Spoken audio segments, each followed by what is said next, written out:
when we were in hiding Mm-hmm. and we had nothing to eat, we went to the invaders, the Russians who really got us to survive. Mm-hmm. And the first group of Russians, the Cossacks, came on top of their horses right into the house, drank out of the toilets because they thought it's a well. They had never seen a bathroom. They were crazy about watches. If they seen on anybody a watch, they would take that. But they were very kind to children. And we had absolutely nothing to eat. So my grandfather, who spoke Slovak, that's similar to Russian, he taught me to go to the Russian camps and ask for bread, which in Russian is prosim malinko shtuba chleba. And there was never a Russian that did not share their bread. They always gave me a piece of bread, and that's what we survived on for many, many weeks. And you're going in the winter This was in the middle with of the shoes that don't coldest fit. winter, and lots of snow, and really, really cold. And so then I was reading this, and who wrote this? My cousin Vera. And she was how much older than you? She was 6 years older than me. So she was 16. She was 16 at the time, and if they found her, they would have raped her. And we hid her behind the big pillows on the couch, wrapped her into a blanket, and we would be sitting in front of it to hide her so they couldn't find her. And the nuns were also raped by the Russian invaders, and we tried to save them as much as we could. And you saw this happen? Yeah. So you've never got into that kind of detail. I mean, maybe I was also younger. I don't know what you'd want to tell. Probably. But one day I remember my mother was with my brother trying to get back to the other side of Budapest, to the Pest side where we came from originally, but they couldn't. All the bridges were blown up, every one of them. So they came back, and they were so excited because they managed to bring a big, big piece of meat. It was still kind of warm.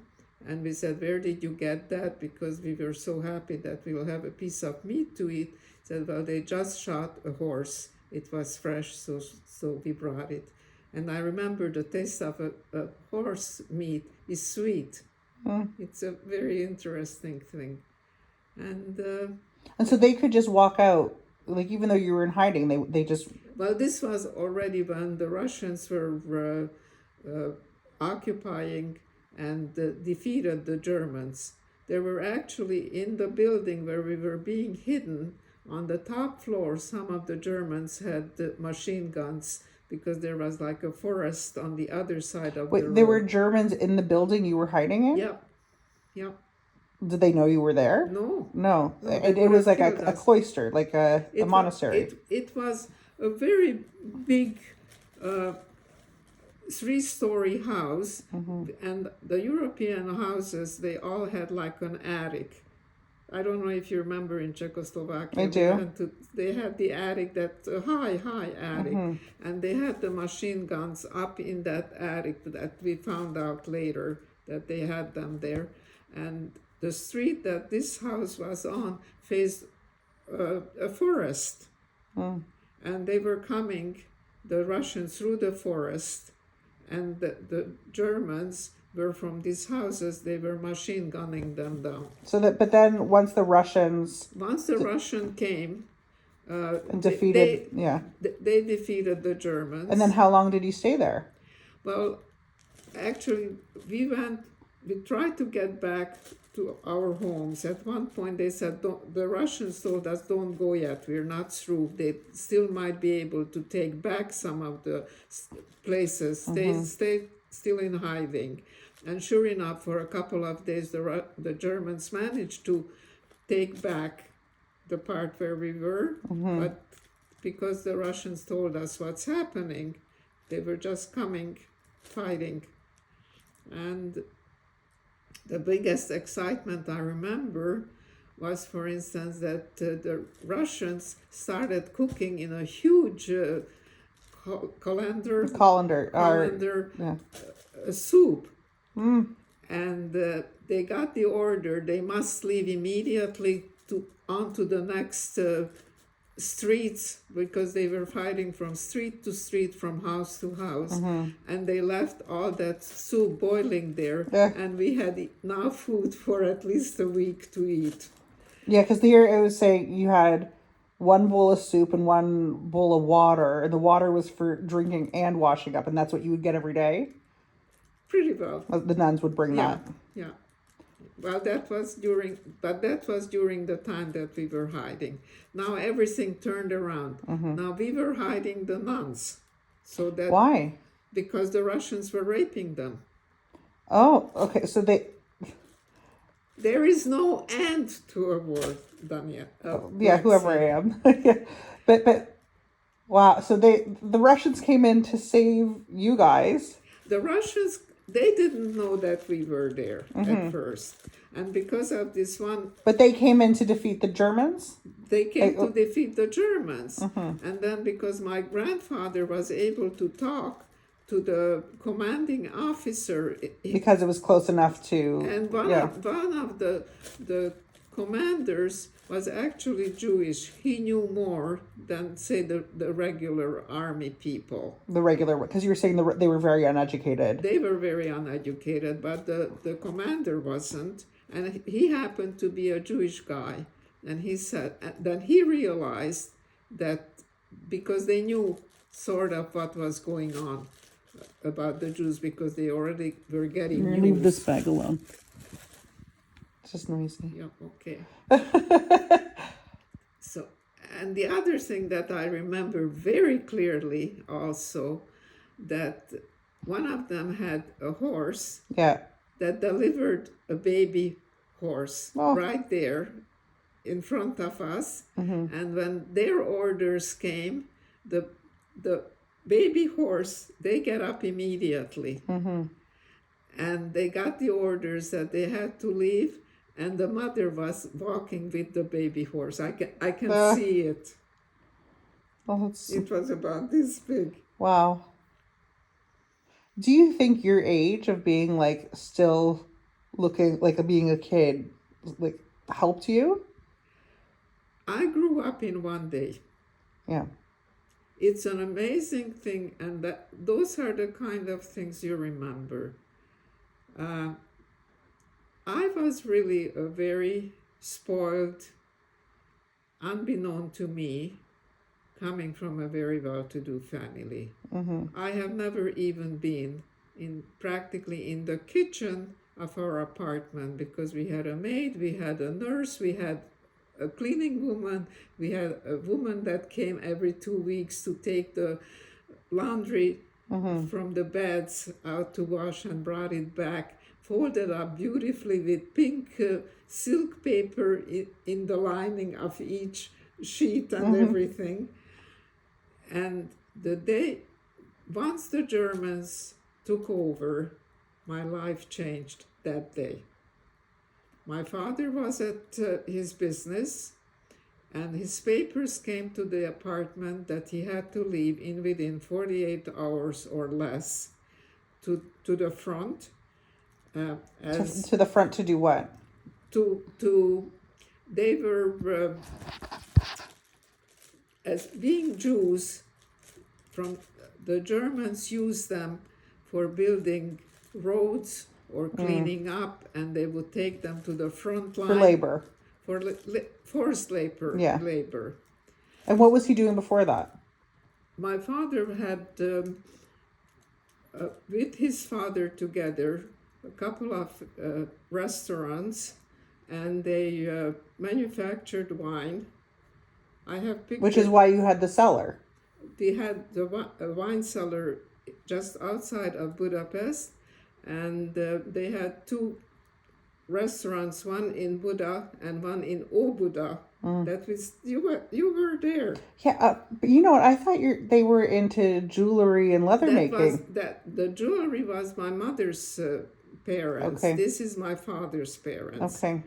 And they were both well-to-do families, and then they joined forces because between the two of them, before the war, before the Germans came really, between the two families, they owned about 13 properties, apartment buildings, businesses, different things, which unfortunately first the Germans took, and then when we had to leave in 49, because the communists took over in Hungary in 48, they took once we got it back as much as we could after the Germans were defeated, and then the Russians took over in 49, but which was the big revolution. That's when they had the big revolution in China, in all over the place, the Russians. They took everything. But take me, you said you grew up in one day. I grew up one day when I was 10, I would have been 10 years old in April, and this was March 15th when the Germans walked in. The first order came that any Jewish person could not keep any help anymore. So all the people that were working for us at home... Were they Jewish too? No, none of them. They had to go. And it happens instantly. It's not like you can prepare for it. Because the maid had baking little pretzel cookies in the oven, and they had to leave. And my mother was in the kitchen, make sure that it won't burn or whatever. And this letter came that now she had to run with to my father to get him home. And she said to me, it was a gas oven that we had. He says, wait another 5 minutes, and she showed me on the clock how much 5 minutes is, and then turn it off, but don't take it out till it's cold, don't burn yourself. And I don't know where my brother was. He was not home. I was home alone with my mother at this point. Yeah.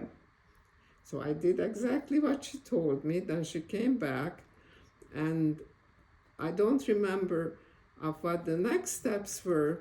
All I knew that shortly after that, we packed up with my mother and my brother, and we had to move in to the ghetto, which was in Pest on the other side. So you were in Buda. And we were in Buda.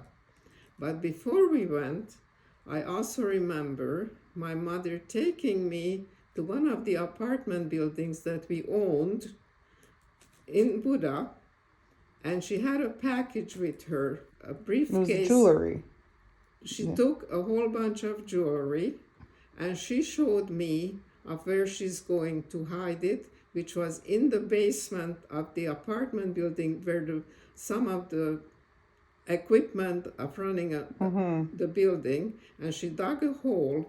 I remember that. It had a soft ground inside? It had soft ground, not concrete. And she dug this hole and she put it in there. And did the building you were in not have soft ground? I'm just trying to think why go to this apartment instead of... Well, because we owned it. Okay. So, and nobody knew, she had a key to get in, and nobody knew about it, but she wanted me to know where she's going to hide it. Okay. Did you ever recover it? We did recover it, and I have one of the bracelets from that package that she hid in there. Wow. I'll show you the bracelet, Yeah. because the bracelet had pearls in it, and it kind of got damaged, the pearl in it. So that you went to the apartment, and did she already find your dad by then? No, my dad had to leave shortly after. Where'd he have to go? I'm gonna move He this. was taken. I have a picture of some of it as well. To the front line in Hungary, and then we haven't heard from him this was in March, and we haven't heard from him till he managed to get back almost a year later, where he survived with Marika Glit's father together. They came back from Yugoslavia, where at one point they managed to get over to the partisans of Yugoslav partisans, and they saved them, and they survived. Out of 800 people, there were 5 of them who got back. And just by like, what happened to the other They 795? all died. How? They killed them in Yeah. the war. And so like during that time he was building things, like doing forced labor. Well, they were under forced labor, and then they managed to escape and got over to the Yugoslav partisans. What's partisan mean? Partisans are volunteer soldiers, like you see them now in Ukraine. They're not commandeered or ordered, or they pretty well, all these partisans were volunteers of fighting the Germans. And where was your dad sleeping? Like, My- where was he? He really never really spoke about of how they survived. Yeah. But these forced labor camps, they already started long before. They started like pretty well in 1938. So my father was taken a few times before, but only for a short period of times. And in those days, the years before, this was already in 44, don't forget. My mother was able to go and visit him and take food packages and send food and stuff. And my father was very clever because he was in the food business. He realized immediately, he always volunteered to be a kitchen person when he was in any of these forced labor camps, because he knew as long as he's in a kitchen, he's going to have food. Well, so then when the letter came, when in April, when you were nearly 10, This was when the Germans came into Hungary. did he go willingly? No. They would shoot him. Okay, so he got the letter. Your mom let him know.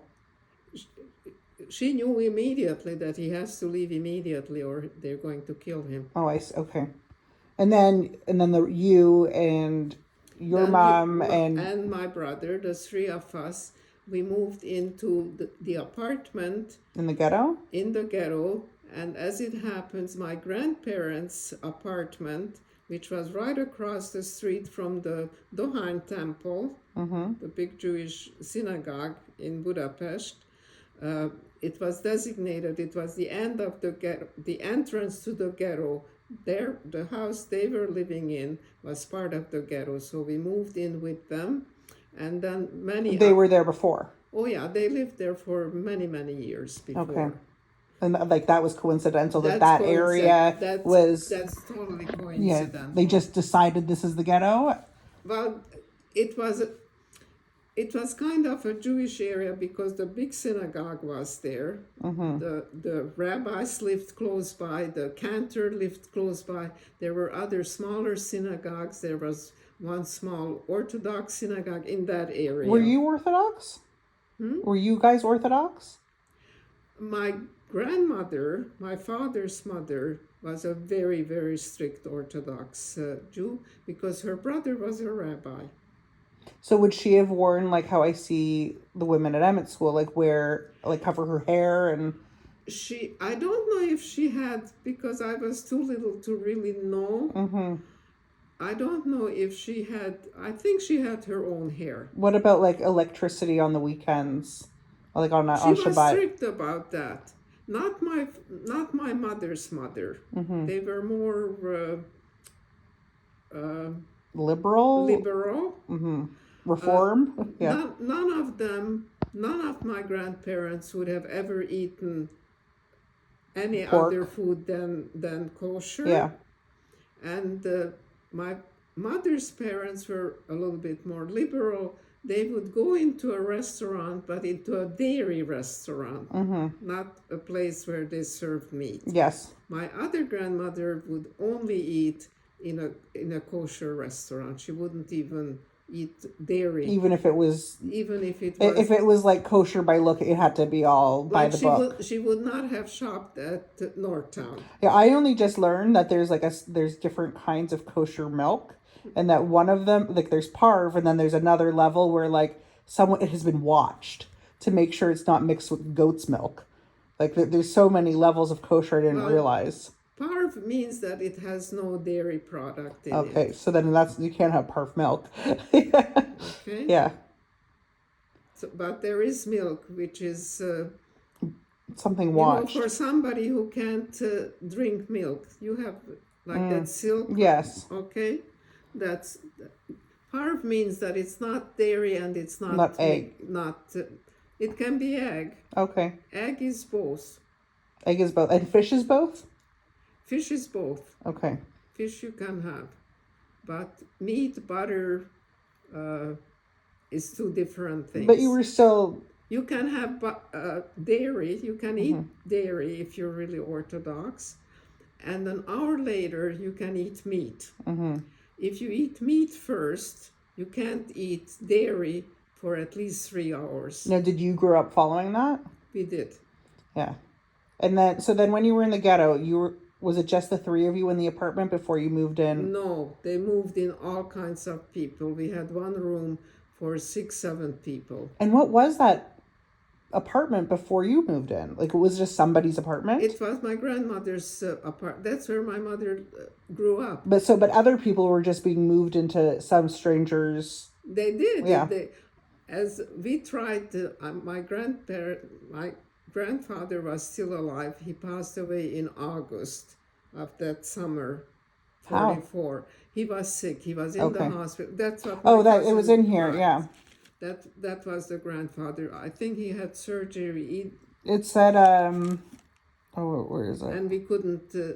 My mother managed to see him once in the hospital. Okay. I don't know how she did it. Okay, but then, so you lived with all these people who were coming in, and it says typhoid fever is what he died of. That was her father. Her father, okay. And then, what were you doing in the ghetto? Like, what was your day to day? I did nothing. There was another little girl living in the building, 2 floors up from me or something, and we would play with little dolls. My aunt had all kinds of little tchotchkes. They also had an apartment in the same building. And what they tried to do, that families that had to move into the ghetto, they tried to get their own family to live with them, which they managed quite well. Like, they weren't total strangers. Yeah.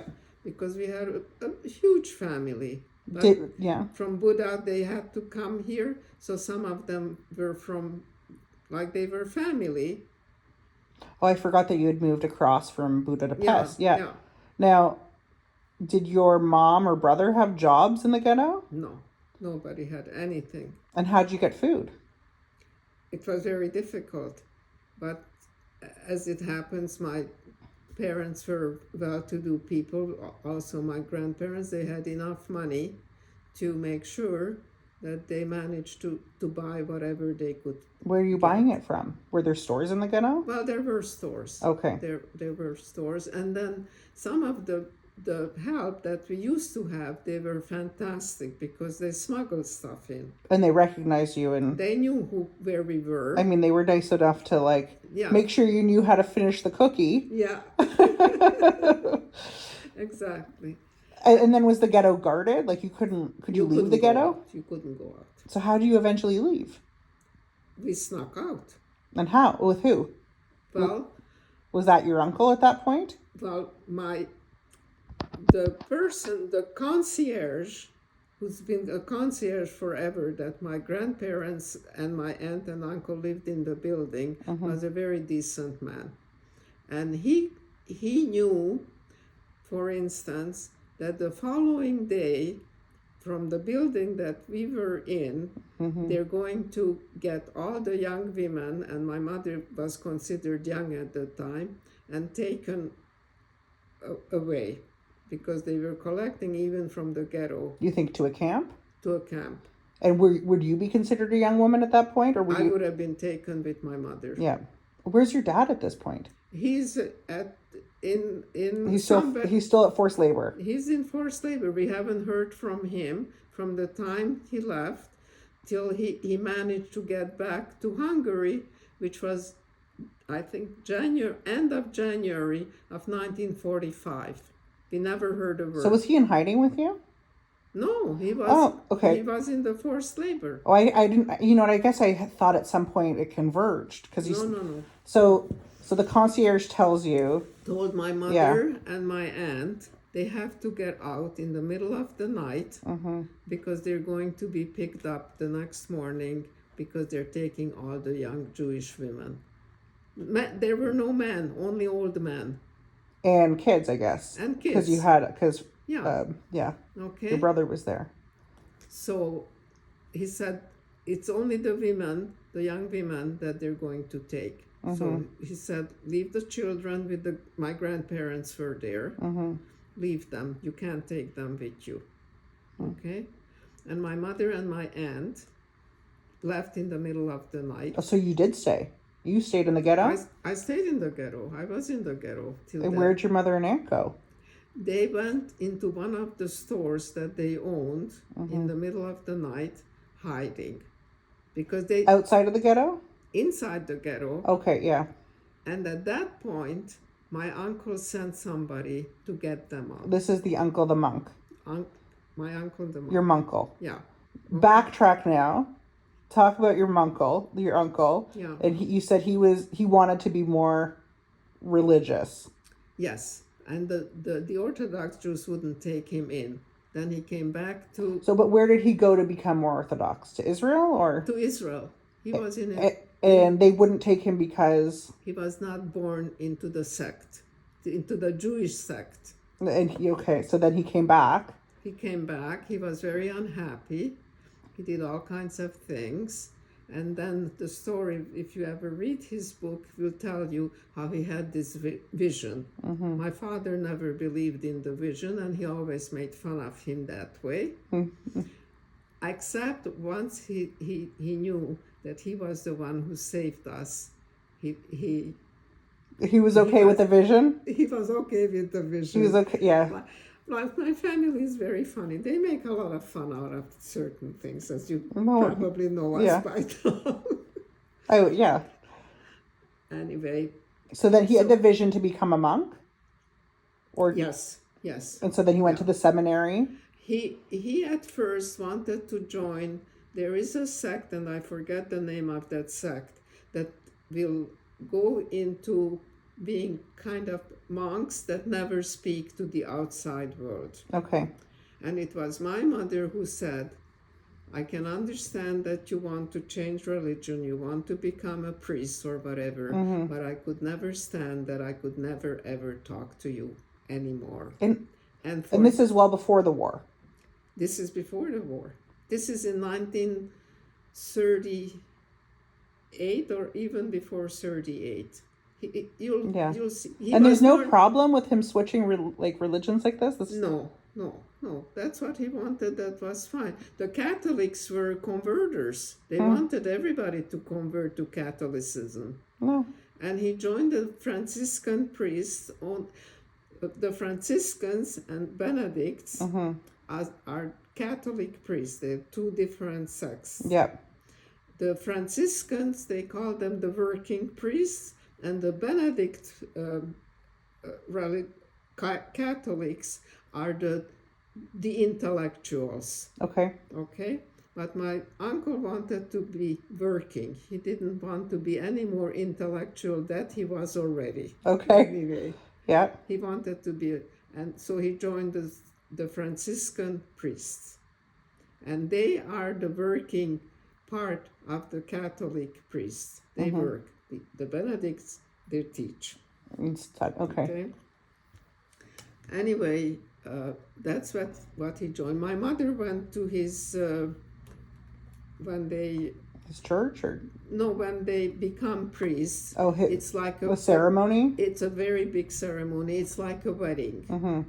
And she did go to it because she said she wants to keep it. She was the only one from the family who kept in touch with him.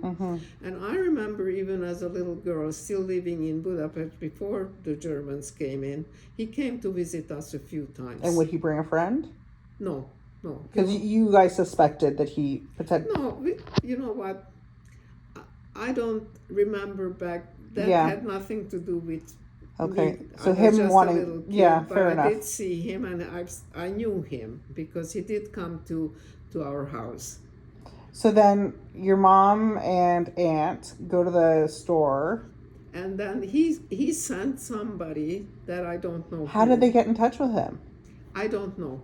Okay. That I don't, honestly, Yeah. I don't know. I just know what happened Mm-hmm. because I was looking for my mother and my aunt, and my grandparents told me, well, they had to flee. Yeah.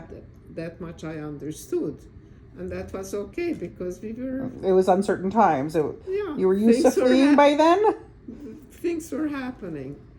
And then what happened was that my grandparents, who were really by then considered really old people, were very concerned how they're going to look after my brother and I. And how old? Probably 50? No, they were, no, like more. More? Okay. Because So you were 10. I was 10. My uncle, the priest, he was born in 1900. So this is now in 40. And you were born in 34. Okay, so he Yeah. is in 1900, so he was then 44. Mm-hmm. Okay. So my Or we're in grandparents the might have been 60s or 70. between 60, 70. Okay. But that was considered already. Old. They were worried, and my mother's mother was the oldest. And they were worried how they're going to. So how long did you stay with them without your mom? Not very long. Like days or weeks? It might have been only a week. Okay. Because, and don't forget, in between, Budapest is being bombed every night. Yeah. Every night we had to go down into the cellar. This is how they're surviving in the Ukraine. I can picture it exactly how they survive. Those buildings you see bombed out, Yeah. the people are either in the cellar or they're in a subway station. That's how they survive. So how did you reconnect? Okay, this is how we reconnect. One of the maids, who Your knew old maids. my old maid, Yeah. the old maid from our house, tried to come as much as she could, even to the ghetto, to bring food for us. Okay, they were amazing people, really. If not for them, we probably would have starved to death. I don't know. Yep. And somehow, either she happened to come, or somebody got in touch with her and came. And she had been told now where my mother and my aunt are hiding. And they're hiding in the ghetto? No, they're hiding on the Buddha side in this house that's the nunnery.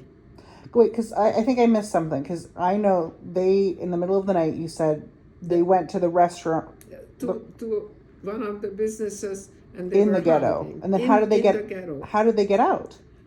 I have no idea. Okay, and then they went to the nunnery. Somebody did come to get them. Okay. Because they wouldn't have known what to do. And then they get taken to the nunnery. That person took them to the nunnery. Okay. That was my uncle's doing. And then the maid comes within a week. Within a week, because we were still there a few days, I remember that, with my grandparents. And she now takes us to what is called to a safe house for Jews, for children. Now, you heard of Wallenberg. You never heard of Wallenberg. No. There is a street named after him, and then at Bathurst and Shepherd in the park, that's part of Wallenberg. Okay. He was a Swedish, I think, diplomat, a young man who came to Budapest, and they bought up through diplomatic channels buildings, and they were saving Jewish children in that building. And that, I assume, like, the safe house must have been secret. It wasn't secret. They did it legally. Oh. They managed to get that How did they... by paying lots of money. And to it's the so surprising that anyone at this, like, what I picture is such a wild, horrific time, that anyone would care about a legality like that. Like, that the Germans could walk by that house and say, okay, we can't touch that house. Exactly. That's so crazy to me. But you see, this is why people absolutely do not understand of what's going on in politics right now as we're sitting here talking with Hamas and Israel and the whole world. Mm-hmm. Because there is always a way of making deals. The Germans, for any money, made a deal. One of the deals were that they allowed these houses because they were paid a fortune for it. So that's where you got taken. That's where this made to both of us, my brother and I. What about your grandparents? They still stayed in the ghetto. Okay. They got Do you want water? Once, now we were in this safe house with my brother. I can't tell you how long. It was more than a week, but I don't think more than maybe a month or 6 weeks. Were there other people there? Tons, all children, every one of them children. Was that girl on the floor 2 floors above you, did she come? Or no, it was just you and your brother? Did you ever see her again? No. No, okay. But do you remember any of the children from the safe house? I remember things. Yeah. I don't remember specific persons. There were a lot of young teenagers that started to get their period. Oh, yeah. And it's crazy how things you remember. That's when I started. I already knew about that. It could happen. That will happen, but I had really no understanding of it. As a matter of fact, I heard the word, and I asked my father what it meant, and my father said to me, Ask your mother. Ask your mother, and my mother explained everything. And did your period come during the war? No. That was lucky. No. As a matter of fact, my mother didn't have her period. Most of the women didn't have Didn't their have period. enough nutrition, probably. No, they didn't. So, so you remember the teenagers getting their periods? They were getting their periods. Some of them didn't know what to do, and the older ones were teaching them. And they had little schmatas to keep in their pants. Yeah. And I've seen them washing it, the blood out, and drying it on their beds. Yeah. So that I remember. Did everyone have their own bed? I shared the bed with my brother. It only had wooden planks. It had no mattress in it. I remember that. But I also remember that already, because we were constantly bombed, we each had a backpack packed with a toothbrush, toothpaste, soap, a towel, change of underwear, and change of clothes. Who gave you this backpack? This backpack my mother had for us prepared, and every time we went down into the cellar, we took the backpack with us. Is this the same? Because I remember you saying you only used one toothbrush because you wanted. Right. So, the other one was just waiting for later. That was my idea. You wanted to contribute and save it and conserve. Yeah. Yeah. I figured it's better to have one good one, and we'll just use the one. I don't know why I felt that way, but that's what went through. And my brother, who was 2 years older and would have never, ever He was a germaphobe.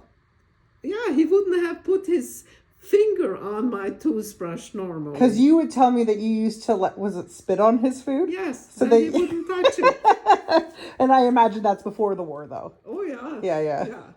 Because we had a rule in the house, my mother's rule, that chocolates or candies or what we could only have once a day after dinner, and she would give it to us, and we could eat it whenever we wanted it. And I didn't ever want to eat the whole thing right after dinner. I always saved part of mine for later. Yeah. But my brother would eat it if he didn't see me lick it. Okay. So I made sure he'd seen that I licked it, and then he wouldn't touch it. What did the kids do all day in this house? I don't remember. It's like a total blank. Yeah. Was there coming and going? It was packed with kids. You could be just busy watching people coming and going. And people would leave, which eventually you did. Well, we did. A lot of them couldn't. There was no place else. A lot of them, that's how they survived.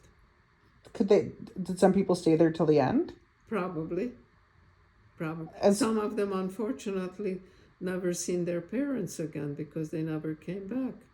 So how did you end up leaving there?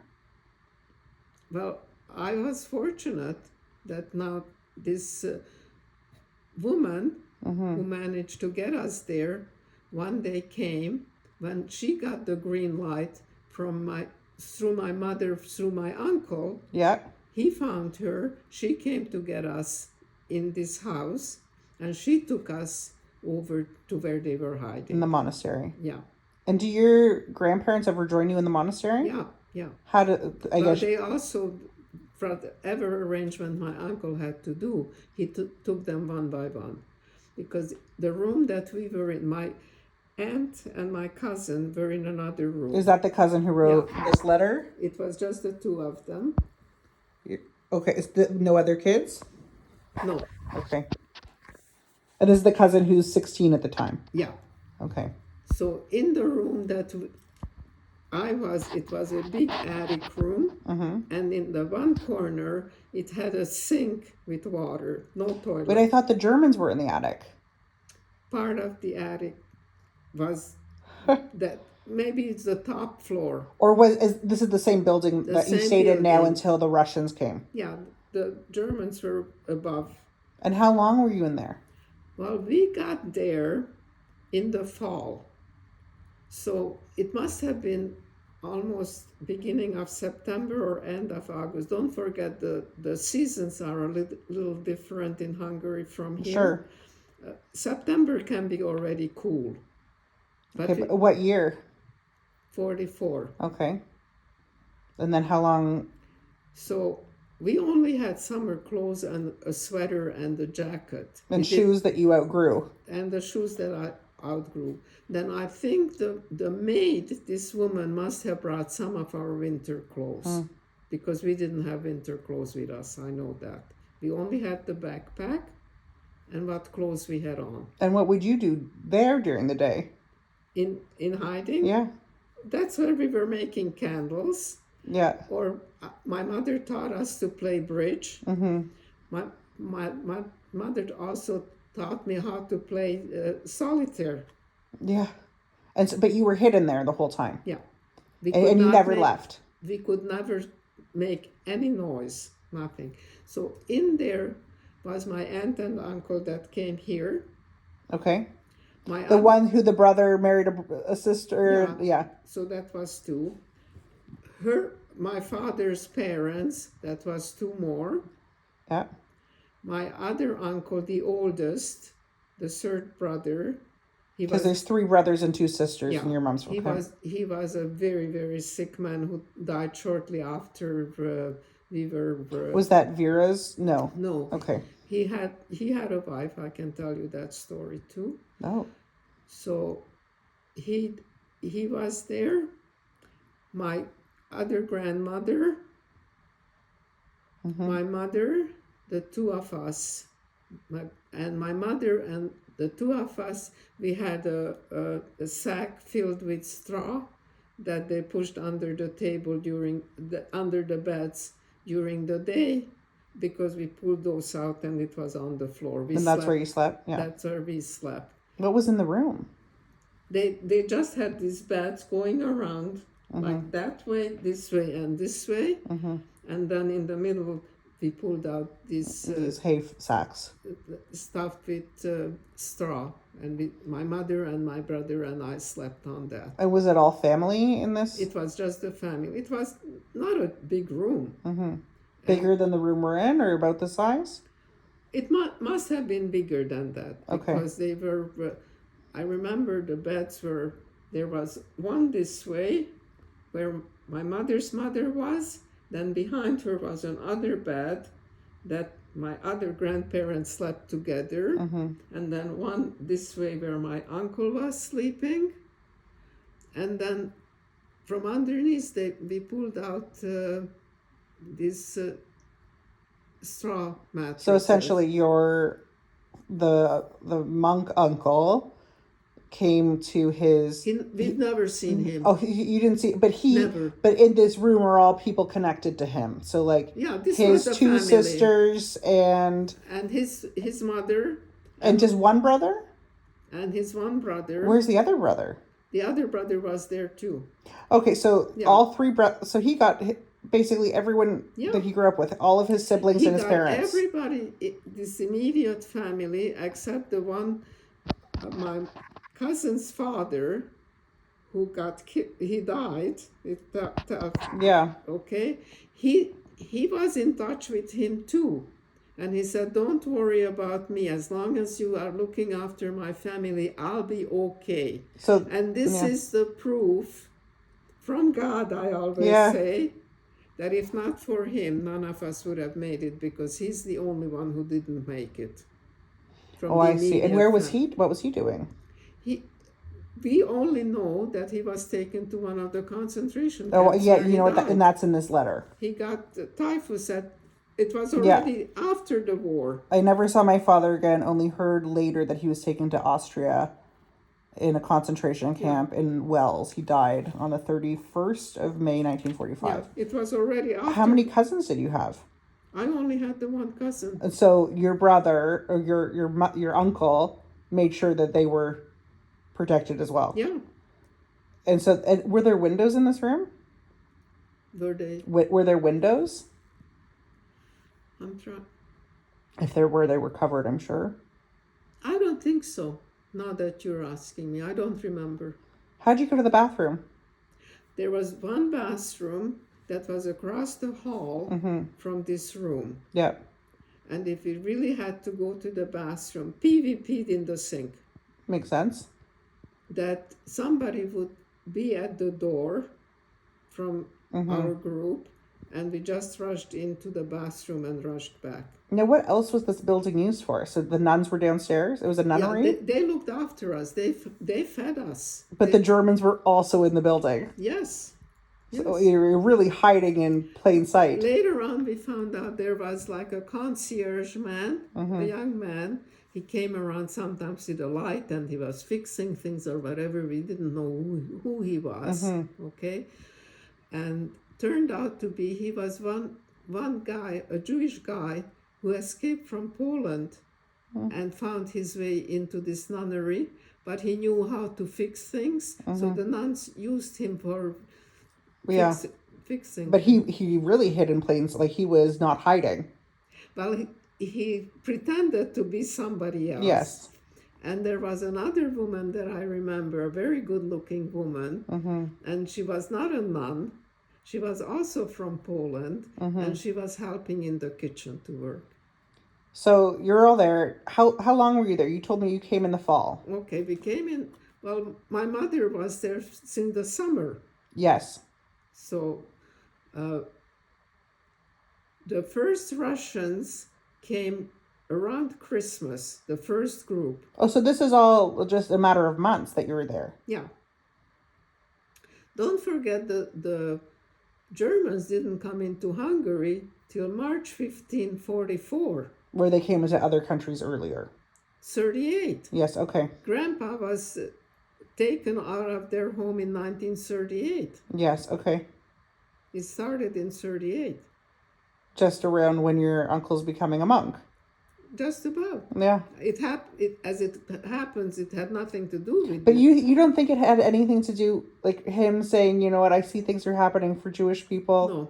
Maybe his vision, maybe that was like the subconscious, the way we have dreams, and it's... I don't know. Like it was his way of processing when you it? read the book now, you might find out. Yeah. If he says anything about that. So you were there only a few months. I was wondering, though, what did it feel like, if you remember, to see your mom again? Well, we were very excited. You must have been, like... Do you remember doubting if she was okay? Because you were separated for so long. You are just so... I can sympathize really with these Palestinian children. Because you really don't know what's happening to them. Because they don't know what's happening to them. All they want is to find a piece of food. To find something to play with. Something to take your mind off. I don't even know who that person was that once came into our room, and it was a she who started to play, what is it called? When they read not the cards, but Tarot cards? something like Yeah. that. And then she came every once in a while, and she had all these visions. Once she talked about she can see my father, and he's wearing a gray coat, and he's okay. Don't worry about him. And my mother, she was a very modern woman. She didn't believe in it, but she wanted to believe in it. And we were very impressed just listening to her. How did this woman come into here? Like, you're in hiding, and she's... I guess the nuns knew who And they trusted can, her. Did you have other people come in? I don't remember that many other people, but I remember this particular because it stayed in my mind. And my mother said she's crazy. My father didn't have a gray coat. But you won't believe this. He showed up in one? He showed up in a gray coat. Why? We asked him because we still remember the story. The vision, yeah. He says, whatever happened to his coat, he lost it, and then somebody gave him this coat. It wasn't the coat he went with. No. Huh. Were there any birthdays or anything while you were there? In hiding in the... No. Did you... What about the Jewish holidays? Did you... Nothing. You just... It didn't matter. It was one day from another didn't matter. Yeah. We just wanted to... And how did they bring you soup? I'm picturing a tray with bowls. Yeah, well, this was also amazing because these various women that have worked for our families throughout the normal times, a lot of them took a chance. They knew we're starving. And they knew where you were. They knew where we were. So many people knew where you were. Well, but you could trust these people. Yes. And they prepared foods and they brought it to the nuns. And then they gave it to us. And one of them, I remember, came with a whole bunch of food on a silver tray. Okay, because that's what she was used to. She has to serve us on a silver tray. And my aunt was killing herself laughing. Is she crazy? You could trade it in later. But so it literally came served in bowls, not like here's a pot of soup and... Well, so they mostly brought stuff that was not liquid. Okay. It was... I think I'm stuck on the soup because she mentioned it in the letter. Yeah. But yeah. So that we must have gotten from the And that's nuns. what she remembered. That's what she remembered. But what does I think? So why not? But I remember at Christmas time, all these maids and everybody, they always had the big Christmas dinners where they made the kolbasa and from the pork, all the stuffed things. You never really had it. You could get it here in Toronto. Would they do that even before the war? Yeah, they killed a pig for Christmas, and from the intestines they made sausages and all different things. And they brought some of that stuff to us. I remember that. And did you eat it ever before the war though, or just no? Yeah. But when we came back, that's when we became non-kosher. It was my father's doing. When you came back, in Hungary, or in Hungary, when we came, it just didn't matter anymore. Well, obviously we were so skinny and so horrible looking. My father took one look at my mother, and I remember him coming back from one of these, like a food bank, Jewish food bank especially. There were a lot of them. Yeah. And for whatever reason, he brought home a whole ham. And none of us would eat it, especially my grandparents. And my father said, "You sit down and you eat. I don't want you to die from starvation." Yeah. And that was the day that we really stopped being kosher. But to his dying day, and I still have trouble eating meat with cheese. You never see me eat a hamburger with cheese. No, but I do. That's okay. But I think it's also just dairy in general can be a little unsettling. My father never, ever mixed the two. And I have trouble mixing the two. Interesting. The odd time it will happen, but I will not do intentionally. it intentionally. If you can prevent it. You never see me a salami that I put. Yeah, but I guess if you're out and there's meat lasagna, you can't separate that and it's already done. No, that I don't. Oh, you wouldn't have a meat lasagna? Or you would? Meat with cheese? Like a meat lasagna. Yeah, no, I would. Yeah. I don't. And we ate pork too. Now, Now, Gertie doesn't eat pork. She won't eat pork or shrimps. so the safe. I don't think I ever heard about the safe house you and your brother were in. I imagine it would have been pretty risky taking you out of there. Like if that place was truly protected, but your family felt safer altogether in the nunnery, Yeah, and you were all together. And yeah. and did you ever see your the Franciscan monk uncle after? No, after, yeah, lots. So then you stayed. So Well, your father met him. okay. Once he came out and he stayed, and you'll read the book why he went back to Hungary. Once he came out, every time he came, then he was back to be a monk, a priest or whatever. They have to sleep. They can't sleep in a private home unless they were given permission. Like he came to the cottage many times, but he could stay at the cottage. But we had to drive him into town to church to pray. Okay. And they.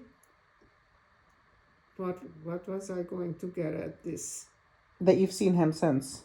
Yeah, he came, then there were no Franciscan priests here. The first one that opened up is the Elizabeth Church on Shepherd, Okay. but that didn't open up till after he already was not around.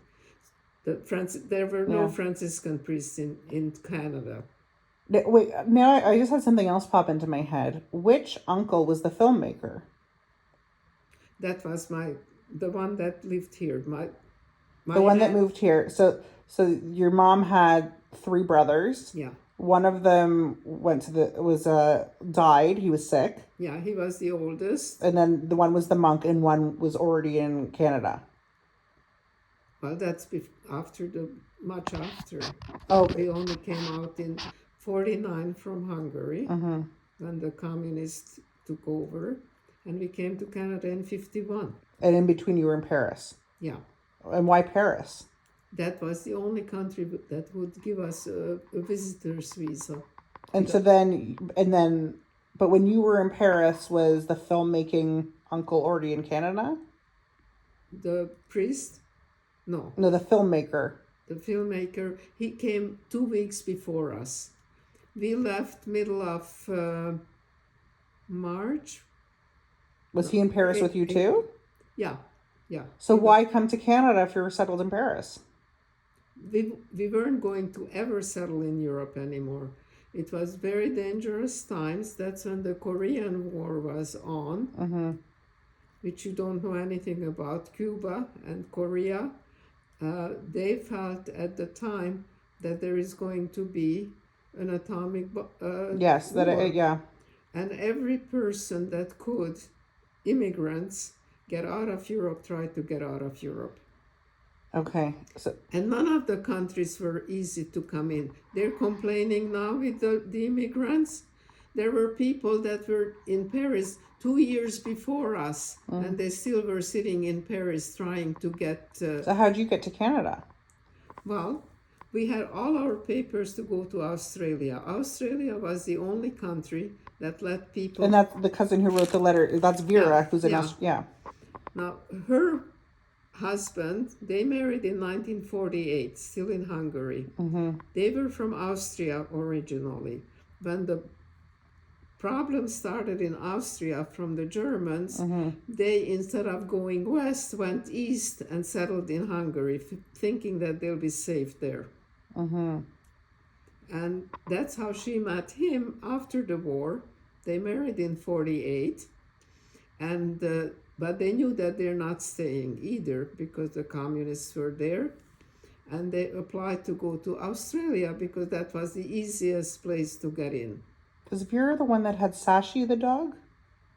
Or is that a different Vera? That's a different Vera. That comes from Grandpa. Okay. They got out in 1938. Okay. From Czechoslovakia. Yeah, and they had a fruit tree in their backyard. I remember eating from that fruit tree. Yeah.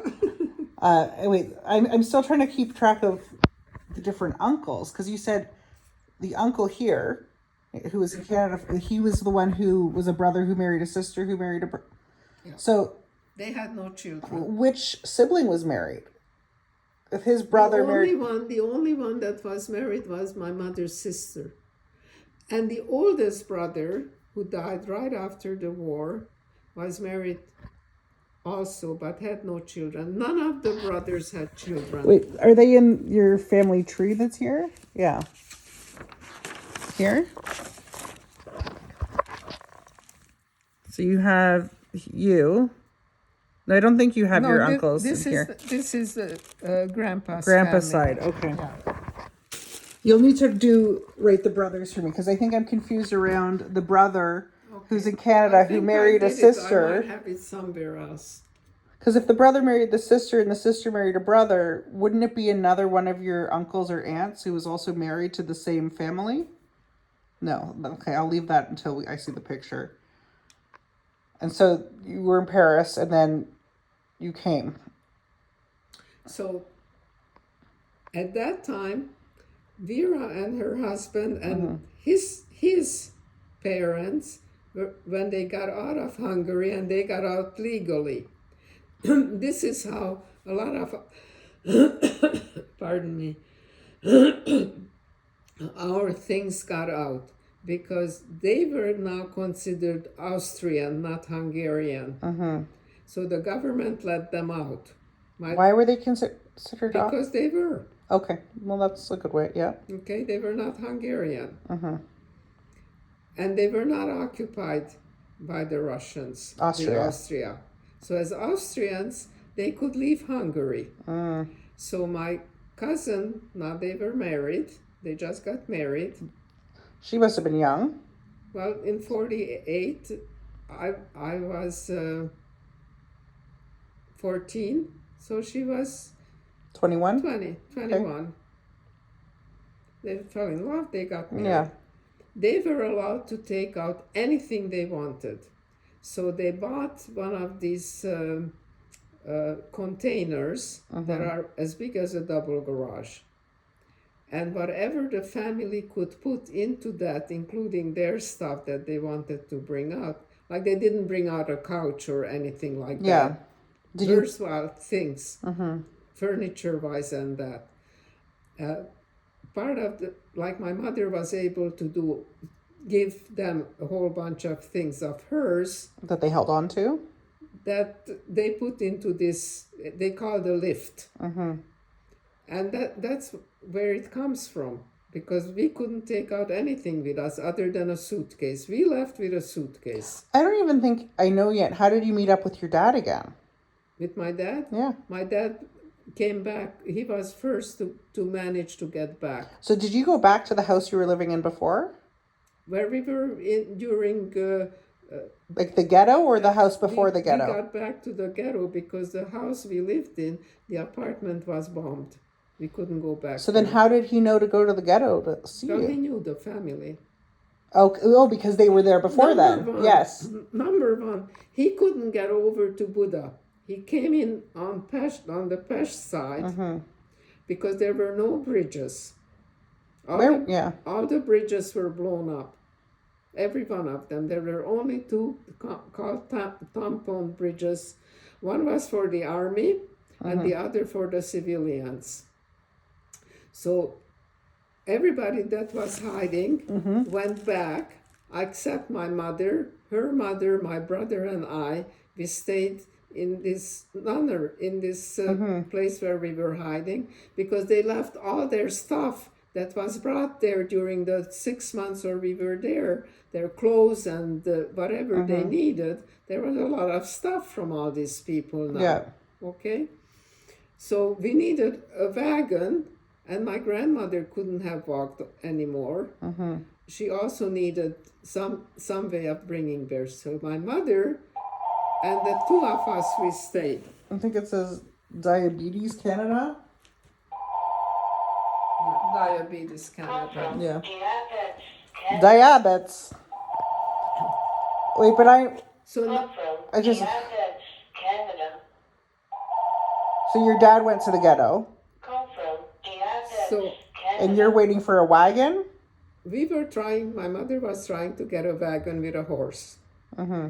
So it took a long time because we didn't get back till March. They already got back in February, like a month before. They were anxious and they could walk. They were young people, so they walked across the pontoon bridge. They didn't have to wait in line with something.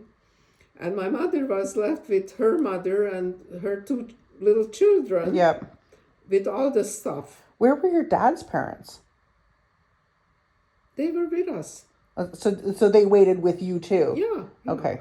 That's the other They set didn't of walk back over the bridge. They waited with you for the wagon. Yeah, they walked back. Oh, they did walk back. They okay. walked back. It was just my mother's mother and the two of us. The four of us stayed with all the stuff. Who are the ones who had the apartment in the ghetto? Your dad's parents or your mom's parents? It was my mom's parents. Okay. My dad's parents also moved in there to my mom's parents. Okay, so then eventually, how did they get the wagon, or you don't know? My mother managed. My mother was an amazing woman. Yeah. She was a businesswoman. Yeah. She was smart. She was standing on her own feet. How old was she?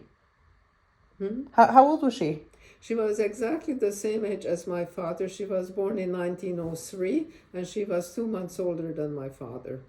So she was like 31 when all of this is happening. Yeah. Okay. And then you go back to the ghetto. How long did you stay in the ghetto after you got back? Well, we stayed there for a while because my mother was already going into business then. She had her own jewelry business, and my father tried to get all their things back, which they did. They got pretty well everything back. Did you go to that apartment and find, like, you dug up the jewels that were in? Yeah. That we found, but a lot of other things we didn't. A lot of other things. As a matter of fact, some things my mother's seen, like jewelry and typically a watch, she remembers to whom she gave it, and she's seen it on him. It's a shame, yeah. Okay? But my mother never looked back.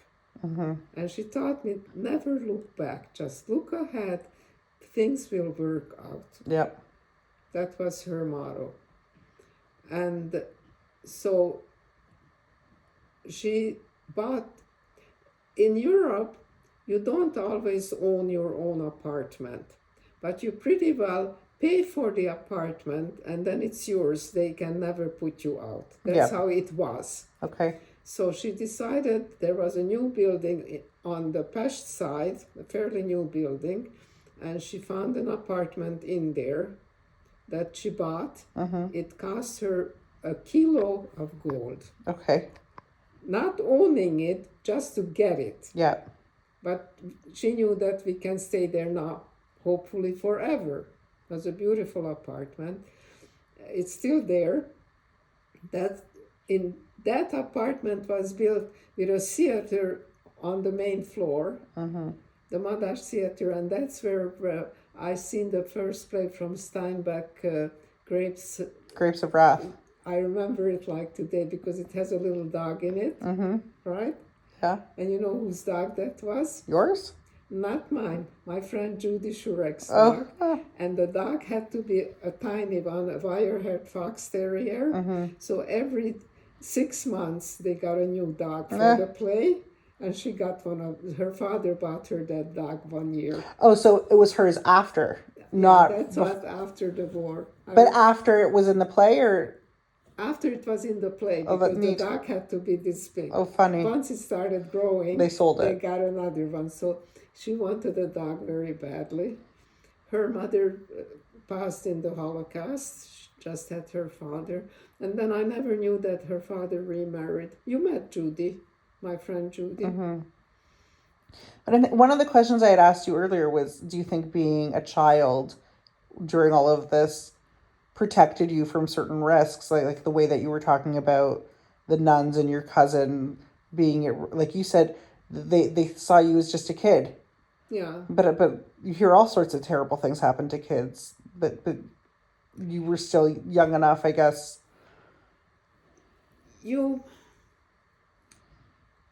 I think you don't worry about things like a grown-up worries as a child. Mm-hmm.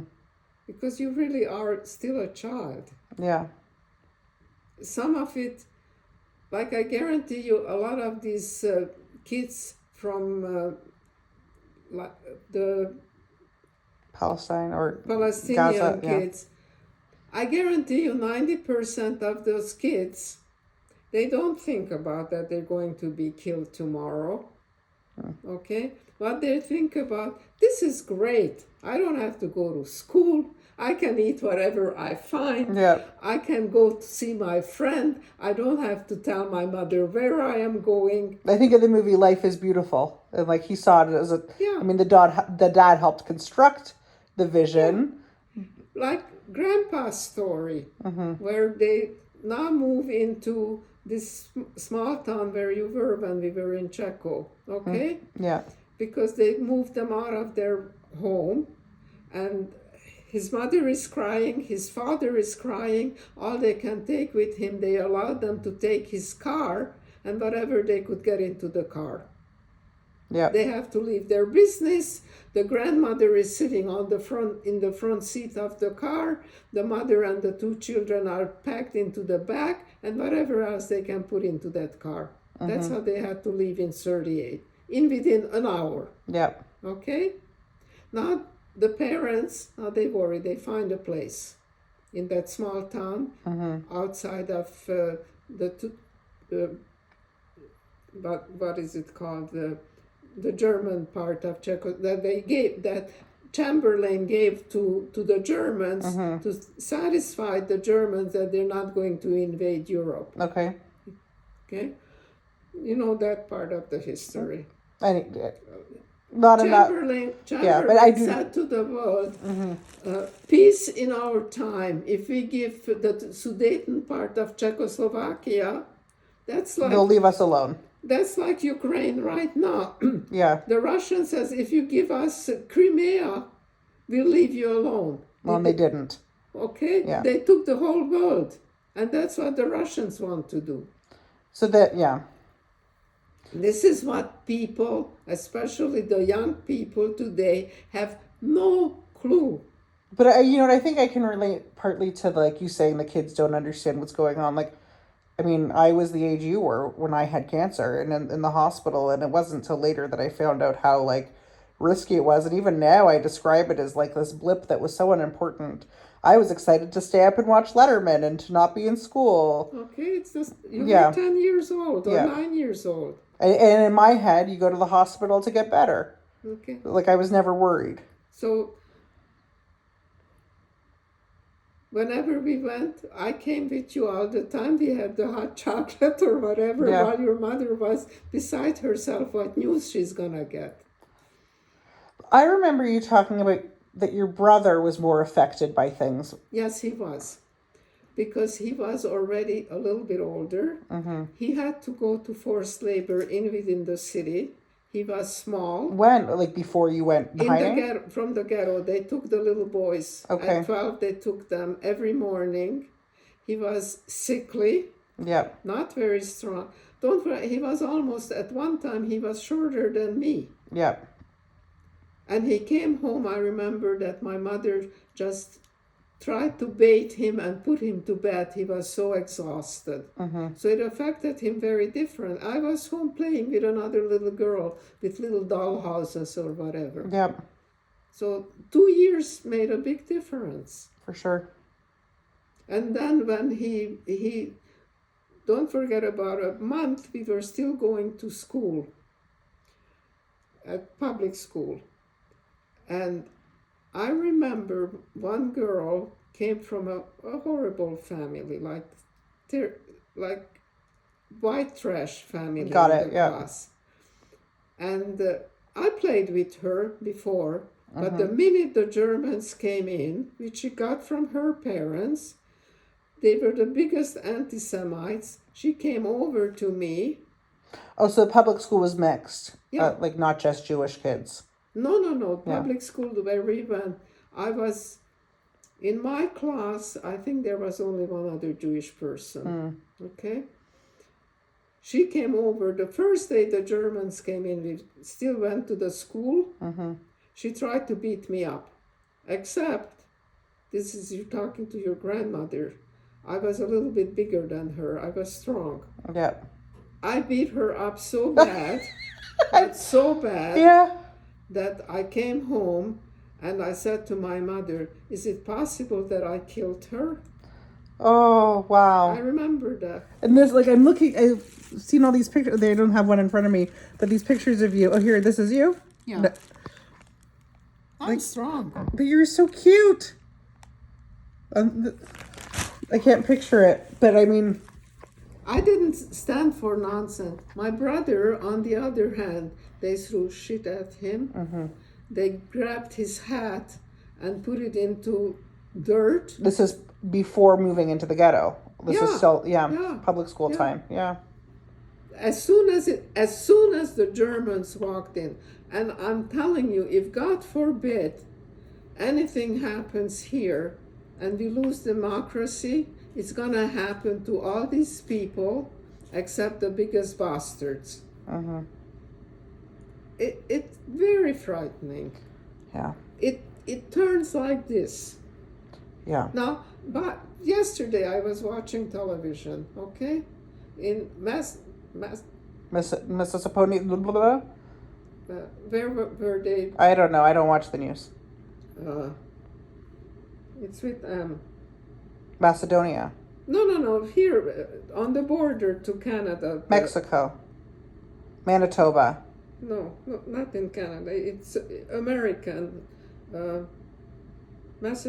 Massachusetts? No, Michigan. Okay. It was the Michigan primaries. Okay. Now Biden did not so good, but he won naturally because it was who is going to be for the Republicans and who for the Democrats. Now a whole slew of people there are Muslims, okay, and they now show that they're not happy with Biden because he's supporting Israel, so they didn't vote for him. Okay. Well, so now I'm just thinking about, you had this apartment that you paid $1 kilo of gold for. Okay, so my mother totally renovated it. She Yeah. had an architect, and she had it all built, built-ins, inlaid furniture, you name it. It was magnificent. My chandelier in my bedroom was matching the design of my Persian carpet. Okay. Okay? Yeah. Because the chandelier was created from the carpet. Did you go back to school at this point? Yeah. Oh, schools were running again. The schools are on. I went back in 1945 in April. And so were schools running, and was it mixed again, like Jewish kids? I started first year. That year, I was already supposed to be starting in September. My first year, there were 4 elementary years, and then you started first year gymnasium, high school. Yeah. That's how the system works. Even now, I think it works the same. So the year should have started in September, but because of the war, it didn't start till March. March, we were still not back we were still over there. So I started in April. So my first year of high school is April, May, June, 3 months. That's my first year. Yeah. Okay? And what was it like being back in school? Because everybody is in the same boat. It doesn't bother you because everybody is the But same. were you all like, were you excited to be around other kids again? Yeah, was it weird? We were excited. And now as it happens, I have all new kids in the school. I'm going now to a Jewish high school on the Pest side. I'm no longer an elementary school. So I never finished my elementary school because from You did okay. March 15, Yeah. it goes till June, right? In March 15, 16, I couldn't go anymore. Once I beat up this kid, I was never back at school. Okay. My mother didn't let me. I couldn't. They wouldn't let me anyway. Did your brother keep going at that time? No, after that, he had to quit too. Now, did he, when you went back to school, did he also go to gymnasium? Yes. He was already Mm-hmm. going there anyway. That school? He was at a Jewish school. Okay. But when they came out from school, they were beating them up. So then they did, the schools all closed. Yep. That was whatever. Especially the Jewish schools closed. Then you did 3 months for your first year of high school. So I had 3 months of my first year of high school. Then I went the second year, third year, the fourth year. In May we left. But you were, that's already longer than I thought that you were there after the war. Like, I thought it was pretty quick. Even at the beginning of this conversation, we were like, well, the Russians took over, it was communist, so we left. Well, they took over 48, but the problems didn't They escalated. Happen till 40. By 49, we were going to be taken out of our apartments, and they took everything away. Lexi, the Russians came in, and if I had my glasses here on my desk, okay, and I would go to take my glasses, they would hit my hand. He says, that doesn't belong to you anymore. That's how they come in. And you can go out if you're lucky. So even that you had this, you got almost everything back, and you had this beautiful apartment. Everything other than what my mother managed to put into this Suitcase. either the suitcase that we came with, which is nothing because we were. Oh, in the lift that went with Vera. That was the only thing. Which is pretty ironic. Like, you would picture that all of the loss would be really because of the German Nazi part of the war. The Russians are worse, much worse. And then, so how did you get permission to leave? Because you said you couldn't at first. You want to know that? I'll tell you. Yeah.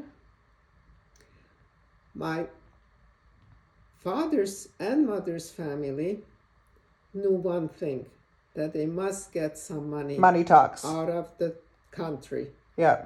And my father's family had 10,000 American dollars in Switzerland. Okay? Now, in order to have that, the government knows it. So my father managed to make a deal with them.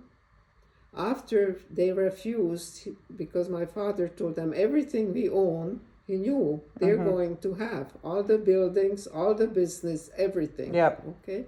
Says, you're having all that.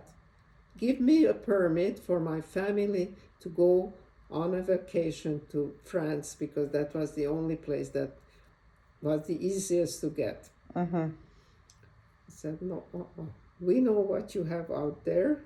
We want half of that. He paid 5,000 American dollars from Switzerland to the Hungarian government. To leave. Okay?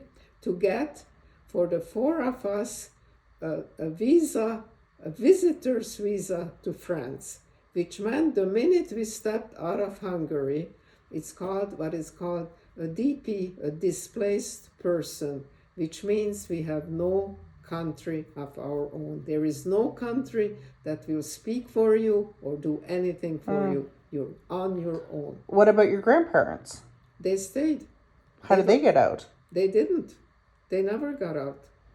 We said goodbye to them, kissed them. We were at lunch at my grandmother's, from my mother's mother, and they were, my other grandparents were there, and my aunt, my mother's sister, was there, and the other couple, my aunt and uncle, they did the same 2 weeks prior to us, and they took my brother with them. So then you had permission for the four of you. We So had who was the fourth?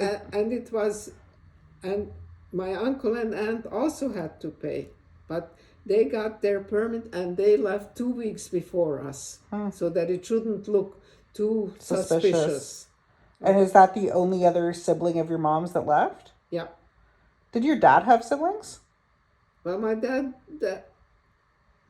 Did your dad have any brothers or sisters? well, just the one sister that married my mother's brother. Oh, now I know where the brother and the sister and the brother. Okay, got it. I Okay. thought it was your mother's brother. It was your dad's. No. Okay. My mother's oldest brother that died shortly after the war, Yeah. he was married, a lovely, lovely woman. She came actually, anyway, he died shortly after the war. He had a very severe heart condition. And my uncle, the priest, even with all of that going on, that he believed that he wanted to Christian all of us because that's their Saving mission. okay, Yeah. that's their mission, and we all went along with it. We had no choice. And I remember his mother, my mother's mother, said to him, she had beautiful, beautiful white hair, my grandmother. I always talk about her beautiful white hair. She had, before the war, she had a hairdresser come to the house every single day to comb her hair. And he said, you know, when they Christian somebody, they sprinkle this holy water on their heads. Yeah. And when he was christening all of us, this was when he was getting us in the ghetto already. Yeah. His mother said to him at the time, don't get my hair wet. And she's in the ghetto at this point. She's in the ghetto. And I imagine she doesn't have a hairdresser coming to the ghetto. No, but she said, don't get my hair wet. Oh, that's very funny. Okay. So anyway, where is the rest of the story? I was asking two things: how other people got out to Paris, and then you were also talking about the sickly uncle's wife. So you decide where you want to go. All right. Well, she was now a widow. She did marry another man, and they actually went out to South America. She came to see us once she was in South America when Susie was 2 years old. I was pregnant. My with mom, that yeah. one, your mom. She stayed with us on Collinson. She was a lovely, lovely lady. Her father was a doctor, and her mother was very well-to-do, very intelligent, really great people. And they had the most adorable dog. They had a pulley that slept under their bed with them. And they had a very elegant lifestyle. And I remember going to their house for dinner. They had the hugest dining room. Ours was big, but theirs was twice as big. Yeah. And they had this long table. To me, it was exceptionally long. I was little. And they had this huge candelabras on the table. And they would sit on either end of the table, and the dog was under the table. And I had to sit in the middle of the table. So this is your uncle's widow. Yeah. And his new wife or her Anyway, new husband. well, this was while he was still alive, before the war. Okay. And anyway, when she remarried, she married a very nice man. I don't remember him. I don't know if I ever met him. I still have somewhere the card that he sent us when she passed away. If you want, I'll show it to you in a minute. She came to see us because she knew that she's going to die. She had cancer, but she didn't tell us. 2 years later, she died. Wow. And that's in, we moved there 54, Susie 56. This was in 1956. So did you see your grandparents again? Never. Never. Were there like how do you I'm trying to imagine a world not just pre-internet and pre-cell phones, but like where you don't even know where you're going. Like you didn't have an address I guess they had an address where you could send them eventually. We could mail. We did mail. We mailed them once we were here in Canada and we started to make a living. I know my parents constantly sent them these care packages that you could buy because you were restricted by the government what you could send. Sure. And we sent them all the time care packages that they lived on. My grandparents, my father's parents, they were moved out of their home into a country place which was, I don't even know what it was like. Yeah. for whatever reason, they left my grandmother in the apartment, which was huge. I think it had 5 bedrooms. The one with the chandelier that matched your carpet? No, that was ours. Okay. There where we were during the war. Oh, the one that became the ghetto. Yeah, it was they had 5 children, so it was a huge apartment. Yes, okay. Because they have maids' quarters in the apartment Yeah. and separate bathrooms for them and all. It's not like an apartment No. here, okay? You have to picture like probably an apartment 5 times the size of this apartment. That's how big it was. That says a lot, yeah. You know? And so she stayed in that apartment, but other people moved in. They moved people in with you during the communist era.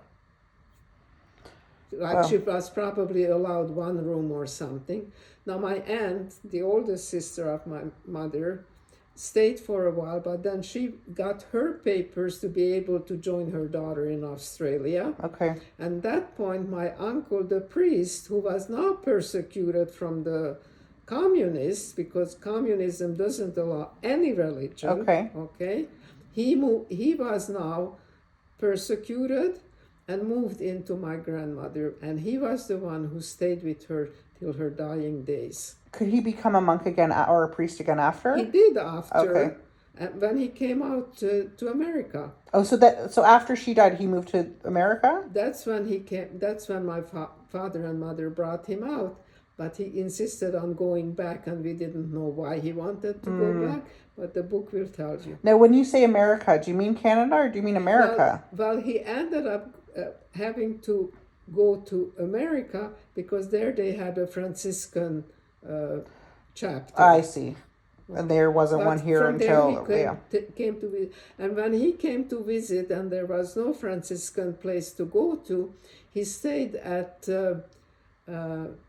Leslie and York Mills. On the corner there is a church. Okay. Where what's the garden? Edwards Gardens is. Oh yes, so further south, yeah. Do you remember there is a big church? No, but I know where the garden is. Okay, right on the corner there is a big church, and they took him in. He stayed there whenever he came to visit here. Okay. And then he was invited once on Bayview. When you go up north of Finch, there is that huge Catholic place. Now it's going to be a subdivision or whatever before Maybe. Steele's on the east side. Magnificent land. That's not Franciscan, but sort of connected. He was invited there a few times for lunch when he was here, and he said they only served him on Rosenthal. What's that? The Rosenthal dishes. Oh, he's very important. He was very important. Everybody knew him. So you were in Paris. How long were you in Paris? 2 years. What did you do there? At first, I went and learned French at Alliance. Did you know any French? No. Did you know any English? English I did. How? We learned at school. Okay. Well, that's the story with when I met Grandpa. I understood everything he was talking in English, but I couldn't open my mouth. Because I was We'll do that story a different day, but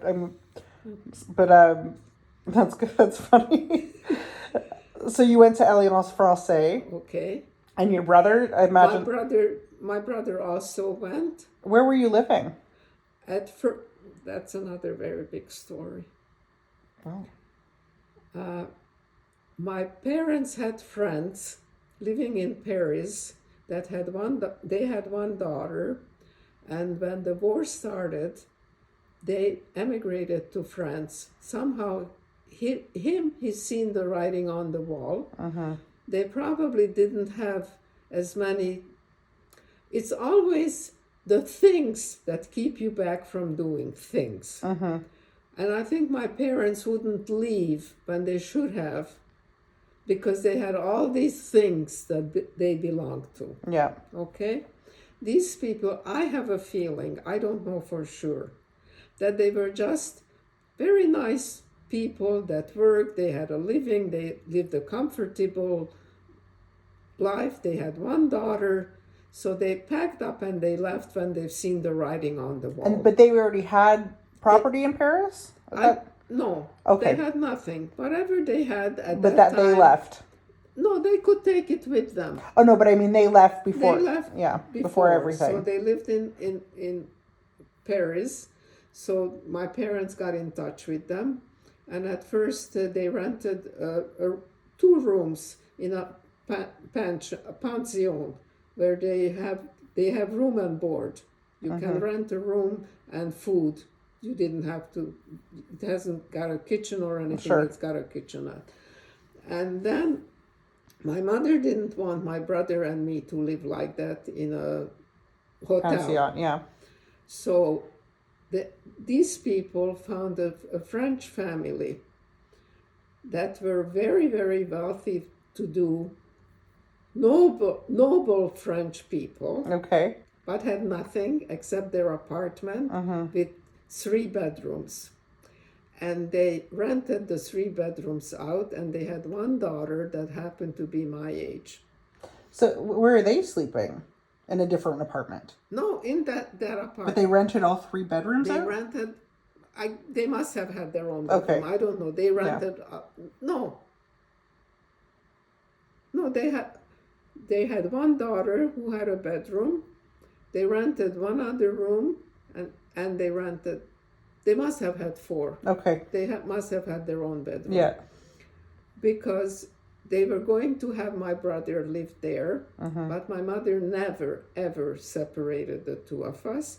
And she said, they can only have my brother and they'll pay for his room, but they have to have me. So they discussed it with their daughter, who was exactly my age, if she would have me sleep with her in her room. And she said, yeah, that would be fine. Okay. Okay? And you're what, 12? 11? No, at this point I am 14 and a half. Okay. Almost 15. And your parents stayed in the pension? They stayed in the pension. Okay. The first experience my father has, before the war, wherever they traveled, any hotel or whatever in Europe, in the evening you put your shoes out in front of the door, and they would come at night and clean your shoes and put it back in front of the door.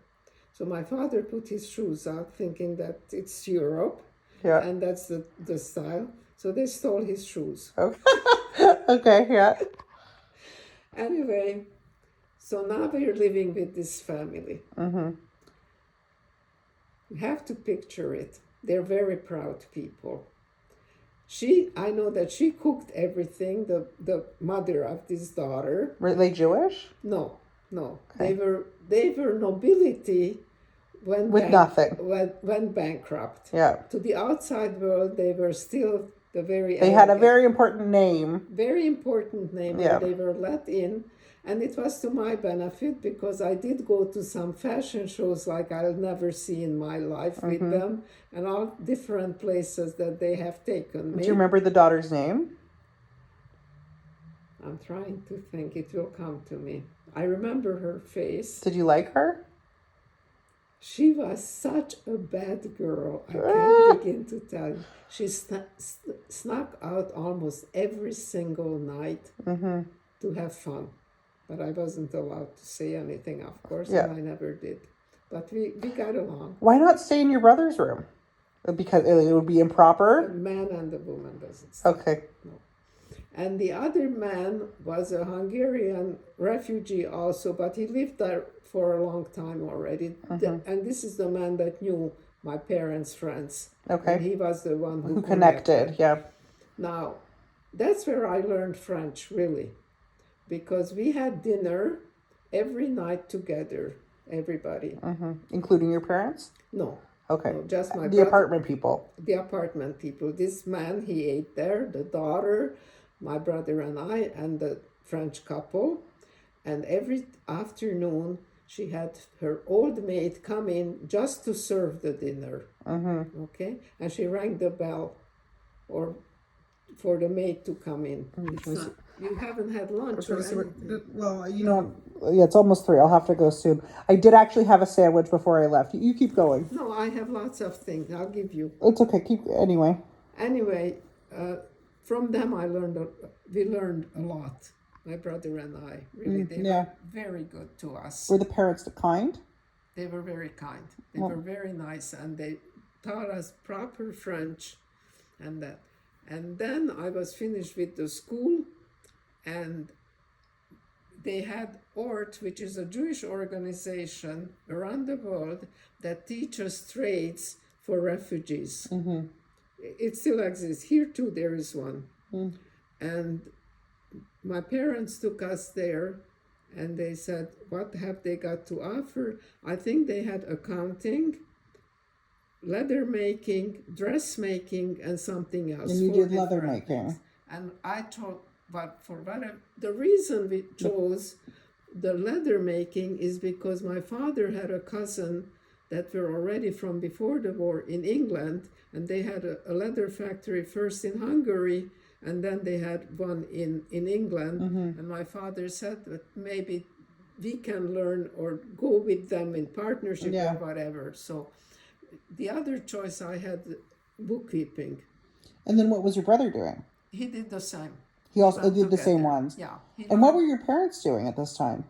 Well, that's when they tried to make some kind of a business somewhere in Paris, in France. In those days, immigrants, or no matter how much money you had, you couldn't have a business unless you had a French partner in the business. And somebody came up with this unbelievable idea that they never had, which they started to have in Europe, automatic laundries. Okay. That you ran the laundry. I think I saw a picture of it. And, yeah. Okay, so my father had a French partner who was just a business partner. And he's just someone he met while he was in Paris. Yeah, they introduced him. You know, there were a lot of refugees there Sure. from all over the world, really. And you meet them. This is the funny thing, is that you do get to know all these people. Yeah. Anyway, for a while, so he ran that, but whatever he invested in there, he lost. Like, he made enough money for our living To there. get by, but no profit. The profit went on To the our French guy? living. By the time he came to Canada, I think we had $150. Okay. Okay, from the other $5,000 that was left in Switzerland, that's what we lived on. Remember I had Yeah, this? yeah. And he Okay. can access it from there. Well, we could. Okay. We could. They had the papers for it. Yeah, I don't know how it works. I that- imagine there were no debit cards, but somehow you could get it. You had to have the papers. And the terrible thing is, you know how much money they still have Switzerland from Jewish money that is still there? Do I want to know? Yeah. Because if you didn't have the papers, or say that it was in 2 people's name and one didn't survive, or one stayed behind, they did not give out the money, even the half of it that would have gone. And it's just sitting there? It's just sitting there. Billions. Oy. So then you and your brother went to school and your dad's doing the laundromat. How long is the whole time in Paris? 2 years. 2 years. And so So after about, I think the Alliance Française, to learn language was maybe, I don't even know if it was 6 months or 4 months. Then I went and learned the trades. the trade, and then someone else knew a Hungarian couple that the man was a manufacturer. And you have to picture, because life is so different, because they had a beautiful apartment, but half the apartment was where they were manufacturing. Like, the laws are very different than here. And he only had about maybe 6 people altogether working for him. He himself worked in the leather good trade, and he hired me. And I worked there for In the Paris. rest. In Paris. What about your brother? He ended up going to England for a while to be with these cousins of my father, who had the leather manufacturing. Oh, yeah. And do you think that's part, like, because Rick, his son ended up in England? Yeah. No, that That's had nothing unrelated. to do- Okay. That's just by coincidence. Okay. Really. It had nothing to do with it. Anyway, that's how I became. And from there I really learned the manufacturing of making handbags. The handbags, and I told Mommy, because one of the handbags that I made part of it because everybody else made different parts of a bag there. They were selling it at that time to Fifth Avenue in New York for $500. Fifth Avenue was selling those bags. There were at least between $5,000 and $10,000 now here. I'm telling you. Wow. And and then at some point your parents decide. Well, we were trying to get out as fast as we could. Oh, this whole time you're trying to get. Yeah, and we had to go every month to get our papers from the police that we could stay another month. Then they gave us 2 months, then they gave us 6 months. So you're trying to get out and you don't even know if you can stay there at the same time. We are totally at their mercy. And this is what is called even today, DPs. That's a real person, DP. yeah. And the first passport that we got in Canada, it said in it, I was looking for it because I still have some of the old passports, that Canada is not responsible for you even when you become a citizen, everywhere in the world except the country you were born in. It's not responsible for Not responsible. Except like here they're crying the Palestinian and this and that to bring them out, to bring them here. They would have never done that, and they would not be responsible for you. They would ship you back instantly, whether you're a displaced person or not. So how did you get to Canada? My aunt and uncle got here first. It took us about a year before they got papers for us because... Oh, then they could sponsor you? They could sponsor us. Then how did they get to Canada? We had another cousin, the Sparbers, who were here before us. I mean, And they got their papers. As soon as they got out of Hungary, they immediately applied to Canada, and they got their papers. Just luckily.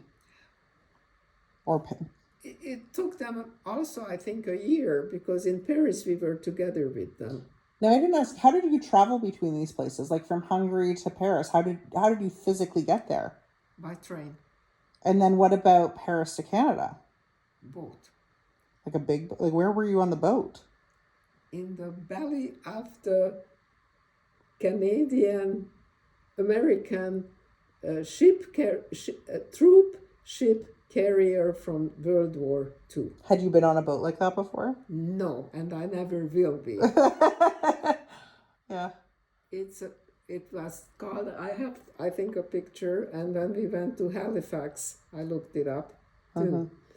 It was called General Harry Taylor. That was the name of the ship. It was one of the World War II ship carriers that carried the troops from America to Europe. And how long was the boat ride? It was supposed to be 10 days, but I think it was close to 3 weeks because we were coming in March, which is the roughest time on the ocean. And for the first week, there wasn't a single person except my father and brother who were not seasick. Everybody else was seasick. Nobody sleeps up on top. Everybody is in the belly of the boat. And they're layered. I'm picturing like an American Tale, which is a cartoon about mice, but they're all below the ship, also escaping Russia actually during the war. So I'm picturing these mice. Yeah. And we had to clean the boat. Could you go up top? Yes, we could go up on top. And my father, who never learned to swim and who had water, what do they call it when they're afraid of water? I don't know. He was never seasick. But everybody in the belly of the boat got seasick immediately, as soon as they got out to the open sea. My brother was, but my father didn't. He pulled my brother out from down below, took him up. Once you're up in fresh air, you're okay. He pulled him up, and then he went and he got my mother and me. We were sick as dogs. Yeah. He took us upstairs, and then we were okay. The first time we had a meal up there, I think we were the only ones eating a meal in the dining room. What kind of food was it? Excellent food. And they served you? Was it like included in your ticket? Most of it was, they had a few chefs, But everything else, the people who were on the boat cleaned the boat, cooked the Wow. food, everything. And one day I see they're floating all this cantaloupe off the boat. They threw it all into the ocean. And we go crazy, like, how such gorgeous food, how can they throw that in the ocean? Somebody cut it up the wrong way and the chef was upset. Oh. Where did you end up in Canada? Where'd the boat dock? Halifax. So how'd you get, why didn't you stay in, I guess your cousins were... Well, we had our, I have their passport and everything. I still have it. When I went with your dad and mom to Halifax, they showed the arrival on a film. And I had my landing card with me for fun. And when there were a lot of people there, and they're showing exactly the way we landed, everything exactly.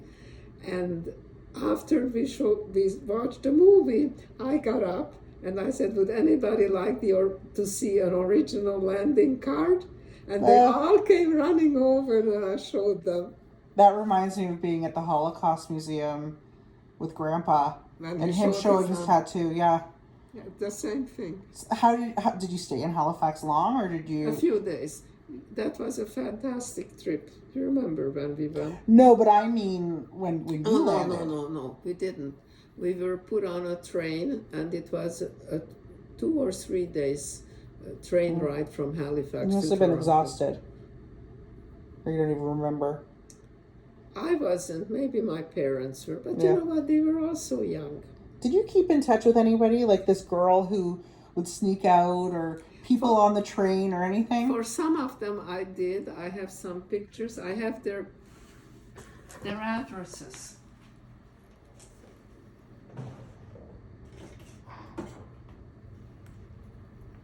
In this little book?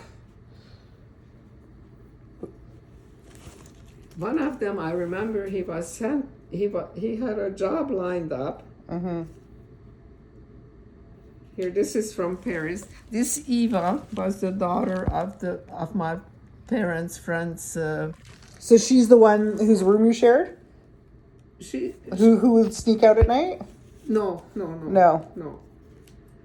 That was their friends.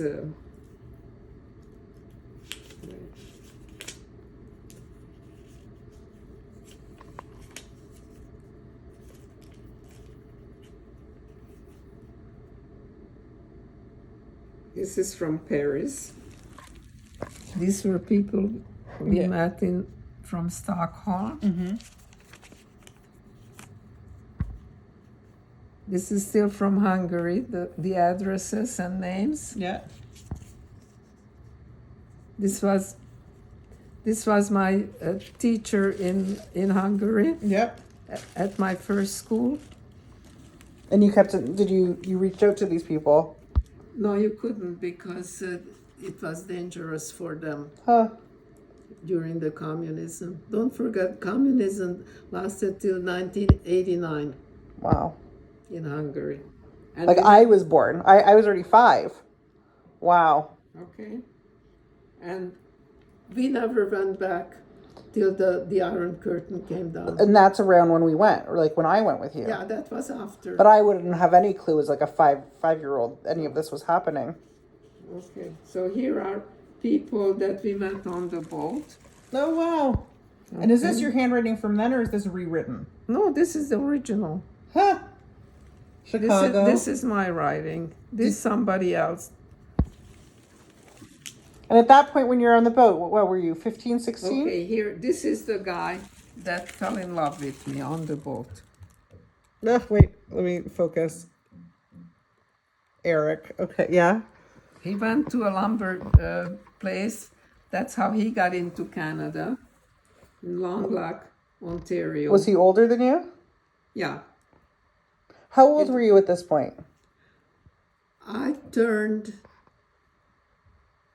was 16 when I arrived, and then in April I turned 17. And when did you meet Grandpa? 3 days after. 3 days after you turned 17? Or 3 days? 3 days after I landed in Canada on April 1st. April 1st, is April 1st when you landed in Nova Scotia? Yeah. And then you took a 2-day Yeah. train ride. And then Like your first day, like in the first week that I was in the Toronto area. in Toronto, yeah. Wow, I think we should continue there next time. But I also want to know, because I don't feel like I know so much about your life prior to you being 10, if you remember anything, which we can talk about next time, or like Which your time? childhood before you were 10. Like you said, oh yeah, I was spoiled, we had all these things, but like, do you have other memories from then? I do have. My memories are wonderful from before the war. Well, think about them. Like, I want to talk. I can tell you lots from that. So that will be a different recording time. Okay. Because it's been, can you believe it's been an hour and 55 minutes of filming this? Okay. Well, this I can do, but I can't do it to a stranger. Well, but that's fine. We did it.